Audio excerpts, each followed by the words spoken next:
creative friends, it's Gwen and I'm back today with another scrapbooking process video. Today's share is for Cocoa Vanilla Studio and I'm going to be using their These Days collection for this one. I'm also doing a scrap lift. Yes, I'm scrapbooking Laura Alberts. I'm inspired by this layout that she has right here and I'm going to be working with this photo, which is actually one of myself. So as soon as I saw Laura's layout, I was super inspired by the frames in her background. I also really loved that she'd used the darker edge for the layout edge, and I often create an edge on my layout, so I was super keen to try that darker border.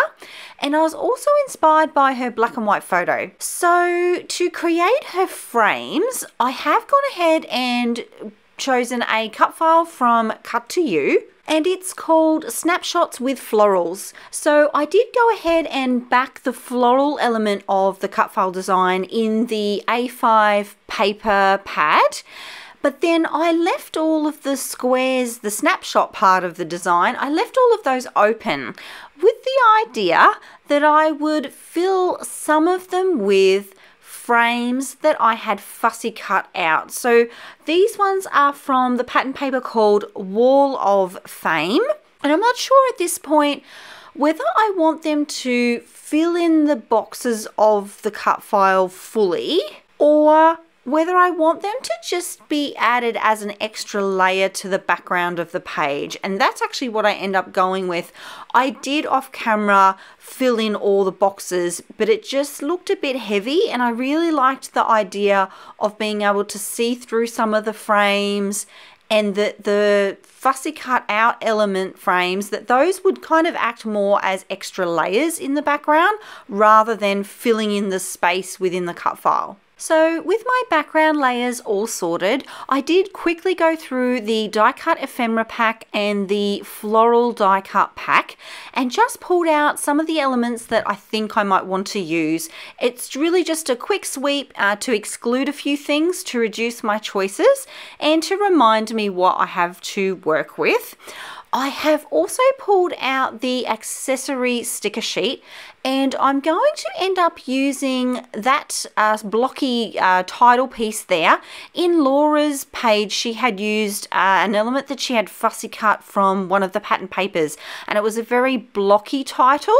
So I did want to sort of emulate that same look and I did go with a sticker from that accessory sticker sheet that says "Bloom where you are planted." I am going to pop it up on some foam tape though as well, so just for some added dimension. So I'm just going to lock in my photo there, make sure it's nice and straight. And I did quickly show you there before, I was super keen to place it in a position where the lines that it was going to be making on the page were interesting. So I didn't want it to line up exactly with any of the frames that I already had on the page. So I had to just make sure that, yeah, that line, if you draw a line around the edge of the photo and the edge of the cut file, that line's super interesting. Nothing lines up. That's the way that I like that. And then really the bones of the layout are all here. It's that cut file is sort of in position. I have popped it on just with some double-sided adhesive from my ATG. So it's in position. I will add some liquid adhesive to that later, but it's not moving anywhere. My photo is locked down with a double-sided tape. It is flat to the page for this layout. And then I'm just going to go about auditioning a bunch of the pretty floral pieces, some elements from the die cut ephemera pack, and I'm just going to start working on some clusters. I am going to end up with 3 clusters, mainly florals. So the first one, which will be the main cluster, is going to be where that floral piece of the cut file is. The second cluster will be in the top right hand corner of the photo, sort of to the right of that top butterfly there. And then the last cluster will be on the left hand edge of the photo and it will be quite small in the end.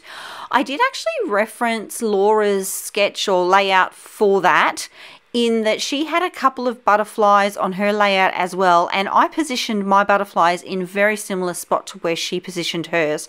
And then that really helped me to sort of find a spot for the supporting embellishments. Now, it's going to be a big shock to you all that this does take me a little while. I did audition quite a few floral elements and bits and pieces from the collection. I was really keen to use some of the everyday little pieces that's in this line, like that typewriter. Super happy that I popped that on this page. There was a little coffee mug that I tried to get on, and a little cute little bike and a few other bits and pieces. And I just auditioned everything. When I'm making my clusters, I kind of think of them as layers in a cake. So the bottom part of my layout is the base of the cake. So that in this case is that yellow pattern paper and the cut file because it's flat on the background. Then the middle pieces of the cake are the die cut pieces and the die cut embellishments that sometimes I would raise with foam tape, sometimes not. And then the top layer of the cake are, generally speaking for me, smaller elements, and they'll also be elements that are quite textured. So for this layout, it is the typed sentiments in the accessory sticker sheet, which you'll see later on in the layout. And also I do use the wood buttons in this collection. They are so sweet. I love those things. I'm going to need 10 packets of them because they're all lovely. And I usually I normally put at least 2 on a layout, so I go through the packs really, really quickly.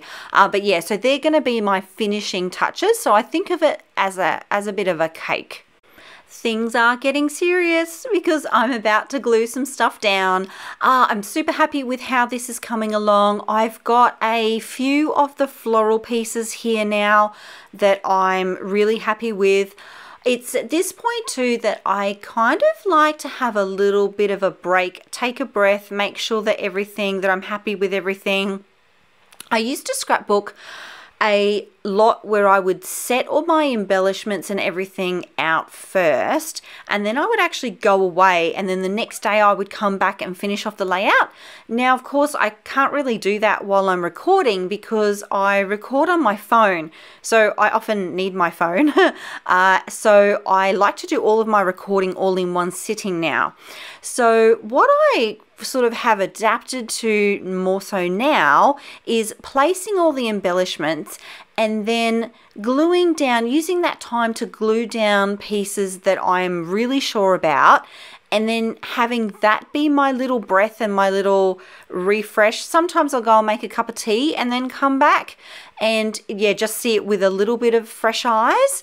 But yeah, so I've always loved the process of just gluing everything down, because for me it's like taking a breath and just feeling where the layout's at, and also gets everything stuck down and nice and secure.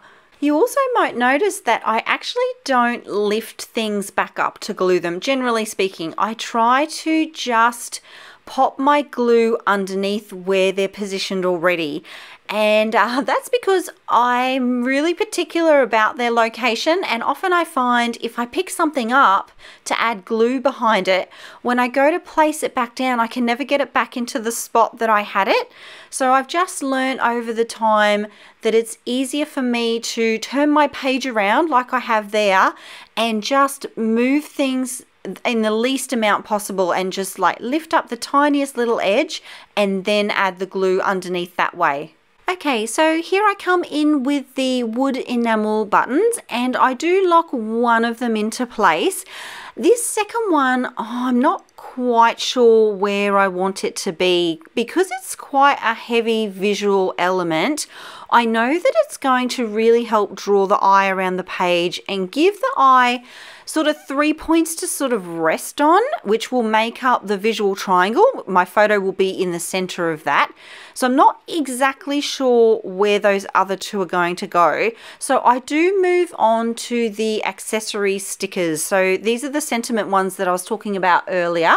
Pop them all up on foam tape, and I am going to sprinkle them around my page. I think I end up with 5. 1, 2, No, just 4. I end up with 4. And when I have those in place, actually 1, 2, yeah, 4.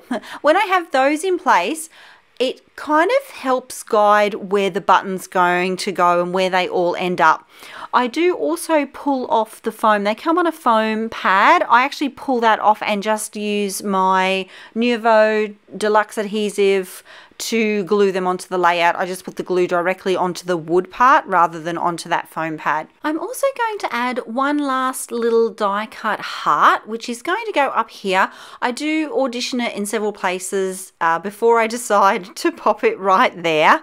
And that's going to finish out the layout. So thank you for being here, my creative friends. If you like the way that I scrapbook or the way that I chat about the way that I scrapbook, I would love it if you give this video a thumbs up. If you have any questions at all about the products that I've used or the way that I created the page, please leave them below. I'd be happy to answer them.